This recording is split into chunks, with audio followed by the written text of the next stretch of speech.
Por isso ele afasta o medo, ele afasta tudo que é de ruim, tudo que atrapalha a vida, tudo que atrapalha a vida.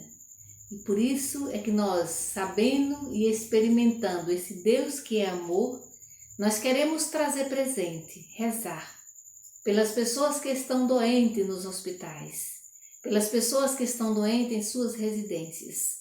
Queremos rezar nesse dia de hoje, trazer presente a criança Liz Mororó, ela que está internada, doente, né?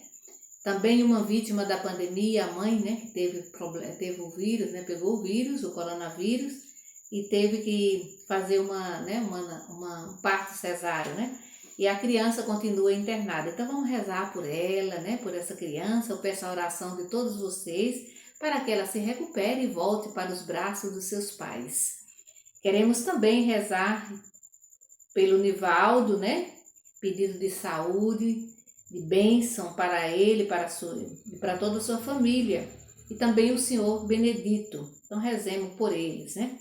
Também compartilho com vocês, ao mesmo tempo que a gente continua pedindo pela Edna Araújo, a gente também agradece, ela fez a cirurgia nesse dia de hoje e graças a Deus está bem, foi um sucesso a cirurgia, embora a cirurgia tenha sido bastante delicada, né, porque foi na coluna, mas graças a Deus a notícia que a gente tem é que ela está bem, por isso vamos agradecer também ao nosso Deus, a esse Deus que é puro amor, esse Deus que é apaixonado por nós.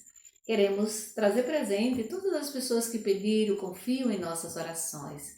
Rezar também por todas as pessoas desempregadas, todas as pessoas que neste momento passam, né, por momentos difíceis, todas as pessoas que têm problema de depressão, que são muitas, né?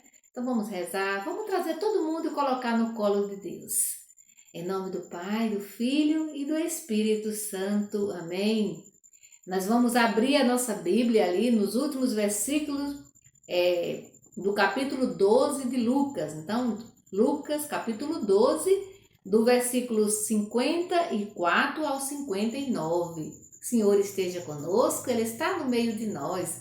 Evangelho de Jesus Cristo segundo Lucas. Glória a vós, Senhor. Jesus também dizia às multidões: quando vocês veem uma nuvem vinda do ocidente, vocês logo dizem que vem chuva. E assim acontece. Quando vocês sentem soprar o vento do sul, vocês dizem que vai fazer calor.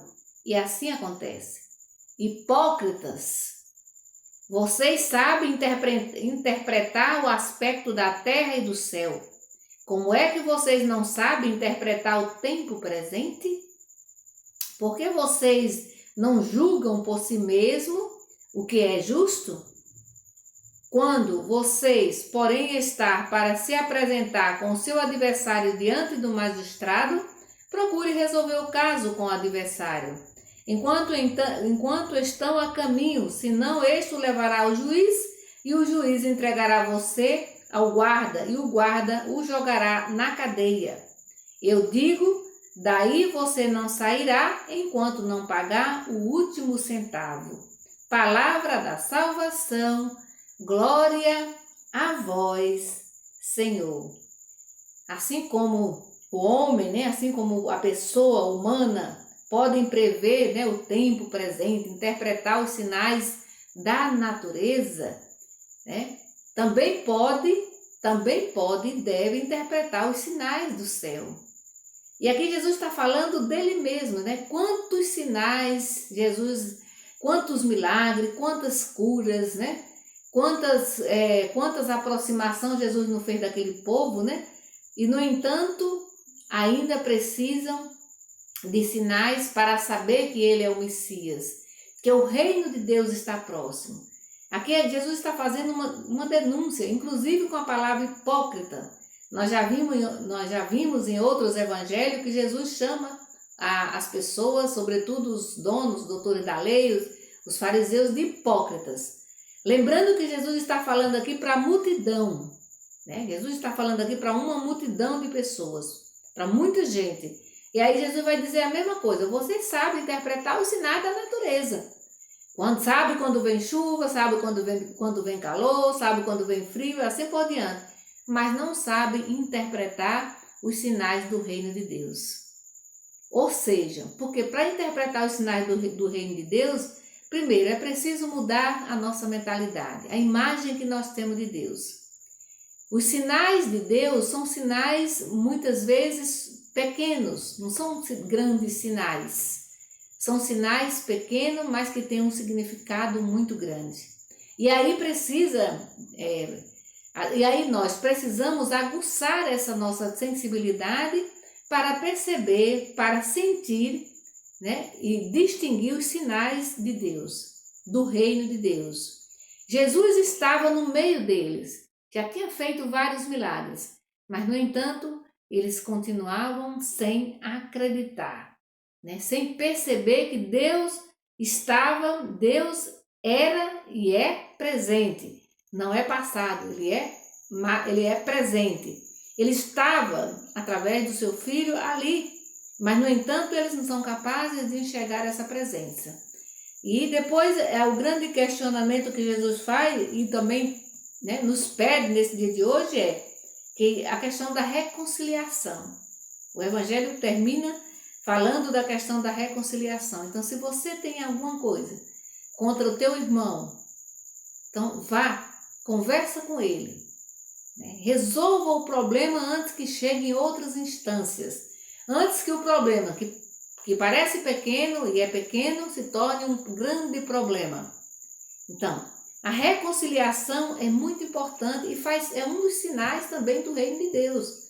O pedir perdão e o acolher o perdão do outro. Esse é um sinal também do reino de Deus. Só uma pessoa de muita oração, uma pessoa muito amada por Deus, que se sente amada por Deus, é capaz de perdoar, porque é um dom, é uma arte, e que faz muito bem para a nossa vida. Às vezes nós temos a grande dificuldade de perdoar e guardamos anos e anos a fio aquela mágoa, que só nos faz mal, não vai fazer mal para o outro não, só nos faz mal, os primeiros prejudicados somos nós. Então Jesus nos convida de hoje a resolver isso, a nos reconciliarmos com nossos irmãos e com as nossas irmãs, né? Antes que o problema se torne público, tem que ir lá, e aqui é interessante que Jesus usa a palavra aqui do juiz, aí vai para o guarda, e depois aí você vai ter que ir para a cadeia e assim por diante. Jesus está fazendo aqui uma comparação, mas ele está dizendo assim, olha, interpretem o tempo presente, vivam o tempo presente, né? Valorize as pessoas que hoje convivem com você. Porque às vezes é assim, ou a gente está no futuro ou está no passado, né? Mas às vezes a gente não vive esse presente. Então o convite que Jesus faz nesse dia de hoje é viver esse presente, é interpretar os sinais do reino de Deus aqui e agora. Se eu tenho capacidade para interpretar os sinais da natureza, muito mais eu devo ter, né, essa sensibilidade, esse cuidado também para interpretar e para saber quando é que está, quais são os sinais de Deus na nossa vida, quais são os toques de Deus na nossa vida, e que isso ele faz todos os dias, em todos os momentos. Às vezes a nossa maior dificuldade é justamente perceber que Deus está presente o tempo todo, mesmo nos momentos difíceis da vida. Deus está presente. Agora, aí na tua vida, na tua casa, na tua família, na tua comunidade, Deus está presente. Basta a gente dar uma olhadinha que nós vamos perceber, né, os sinais que Deus vai deixando toda hora para que a gente lembre dele. Basta a gente dar uma olhadinha ao nosso redor, que a gente vai perceber os sinais de Deus. Pequenos sinais, mas bastante significativos. Que o Senhor Jesus, nesse dia de hoje, nos conceda a graça de percebermos os sinais de Deus aqui e agora na nossa vida e na vida das pessoas que a gente ama. Em nome do Pai, do Filho e do Espírito Santo. Amém? Bendigamos ao Senhor e demos graças a Deus.